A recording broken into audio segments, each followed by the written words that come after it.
The first step is to realize that the trust has been broken. And I describe it as John does. John Gottman is the trust wall. And why do we call it the trust wall? Well, John Gottman spent 45 years and still going researching the building blocks of a great relationship. There were the couples that he basically called the masters, who'd been together 10, 20, 30 years and were genuinely happy together. And he wanted to study what are the building blocks, what makes for a great relationship, which he called the sound relationship. So he created the sound relationship house. And for today's purposes, I'll just show you what the house looks like. But as you can see, trust and commitment are the pillars of your house, right? So when couples come to see me and there has been a break of trust, a breach of trust, and let's say that they've hidden gambling or addictions from each other, or there's an 18-month affair that's gone on, or some kind of cheating has happened, describe to them, a lot of the times people feel hopeless, I suppose, in their ability to recover. But it's important that they understand that statistically, it's not an infidelity that is definitely going to lead to a couple splitting up. It's not an easy road by any means, and it can take up to 12 months for a couple to get to a new sort of normal.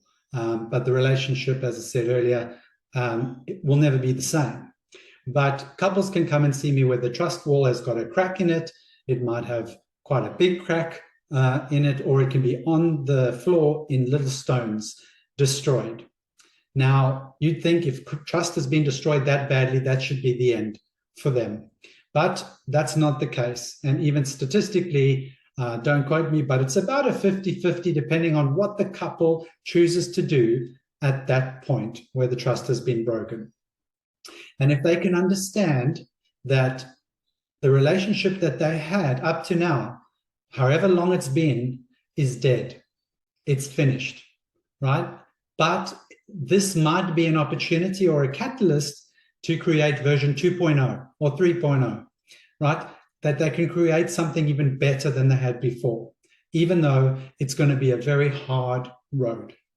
But we need to understand that what's the most important thing when trust has been broken is not that the trust has been broken, but it really relies very heavily on the other wall, which is the commitment wall of your house, which is what is the level of desire on both sides to try and make it work, right? So maybe there's things that they never spoke about. There's needs that weren't being met.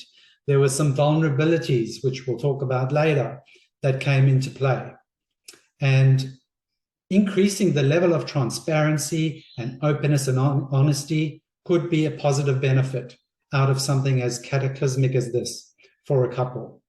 Yes, definitely, some couples just don't recover, but they definitely won't recover if they don't process the betrayal properly. You cannot move forward in your relationship with a stone in your shoe. This is what I tell my couples all the time, right? You can try, you can keep walking and then go, ow, that hurts, but let's keep going until your leg falls off or your foot breaks or something like that. You need to process it so you can put it into the past and understand that processing requires that you talk to each other and that you find a way to talk and connect with each other and reconnect and basically discover why it happened in the first place. John Gottman says there's only 2 times that we don't do couples counseling. The first time is with something called characterological domestic violence. Now, that means that there is a very deliberate manipulation and intent to harm the other person, usually on the back of some kind of personality disorder or maybe a sociopathic type of disorder. And in those cases, we don't do couples therapy because it's just too dangerous. They need other kinds of help. That's the one case.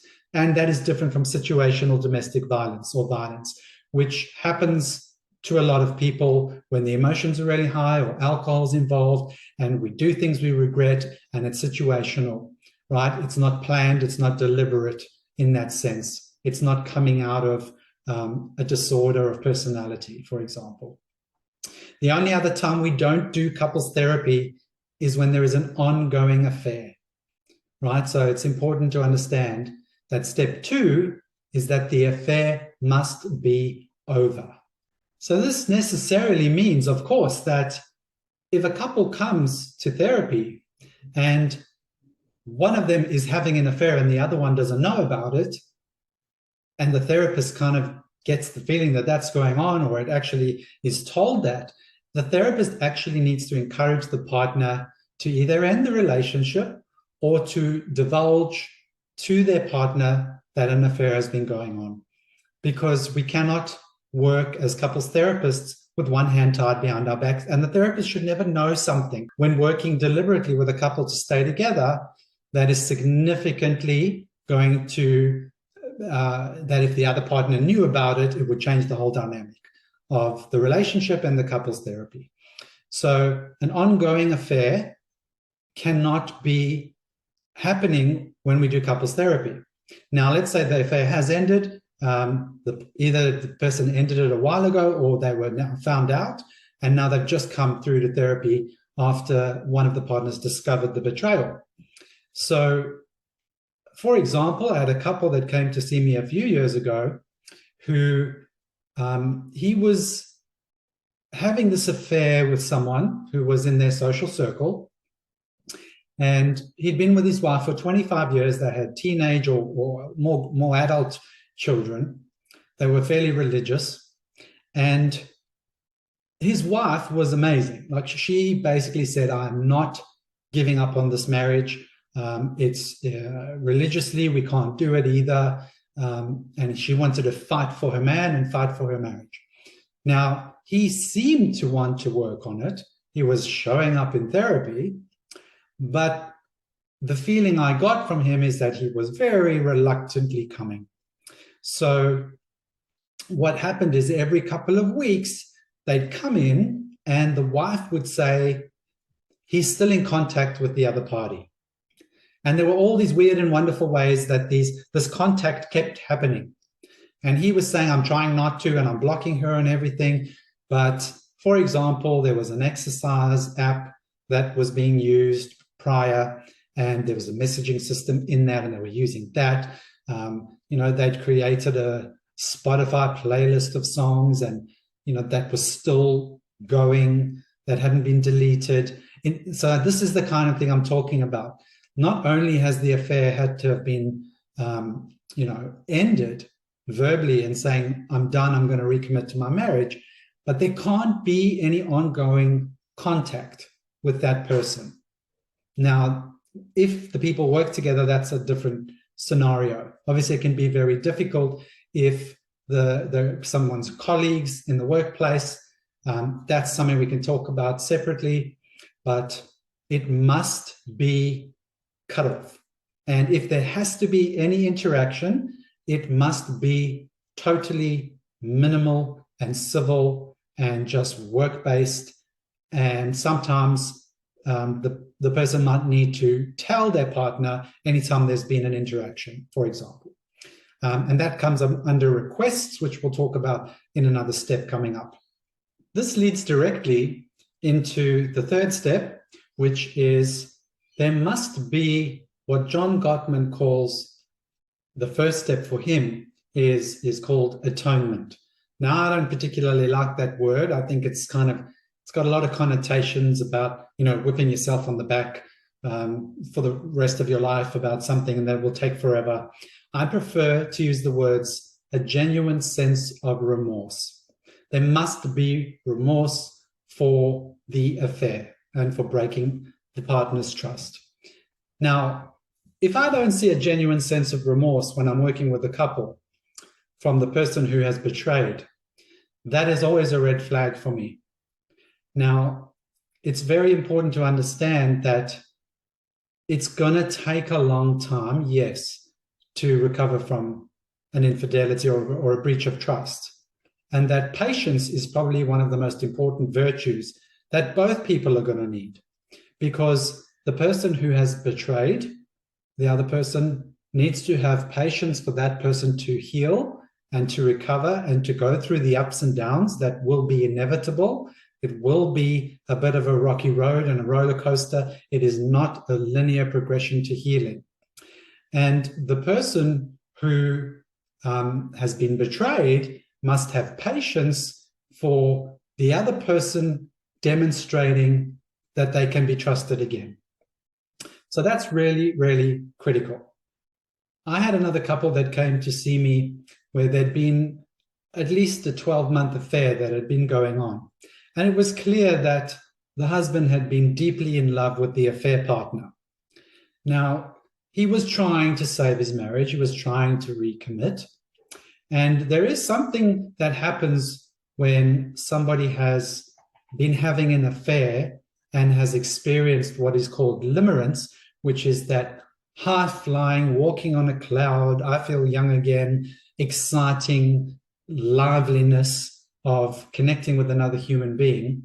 And especially if you add in the secrecy of it, there's a whole other level of excitement that's involved, where that's now been shut down because the affair's been found out, and now they have to try and be back in their normal life. This can be experienced as for the person who's betrayed as a depression. It can feel like a depression. They can go into a depression. But that being said, and let's accept that that could be what they're going through, which is the last thing the person who's been betrayed wants to hear about, what their pain is, but it is something that needs to be considered. But if they don't show a genuine sense of remorse that the marriage has ended up this way, that they've hurt their partner, and that it's a debilitating and massive shaking of both walls of the sound relationship, right? Both pillars of trust and commitment are shaking badly. Trust might be destroyed. Commitment might be shaking. The whole house could be falling down, right? It doesn't get a lot worse than that in terms of stability in a relationship. But if he doesn't find a way, or she doesn't find a way, or they don't find a way to show that they are genuinely and sincerely sorry, or they have some remorse for what they did and for what's happened, it's very difficult to move forward. And what I see happening sometimes, quite often actually, is that the person who has betrayed their partner does not have patience for their partners getting triggered and breaking down sometimes, and then there's progress, and then they slip back. They don't have the patience, and they will say something like, why can't we get past this already? Why do we have to keep going back to what happened and go through the details, which I'll talk about in the next one of the next steps coming up around questions. If I'm seeing that, then it's something that needs to be raised, because it genuinely is not, it doesn't show a genuine sense of remorse if you're trying to push the partner who's been hurt to recover quicker than they can.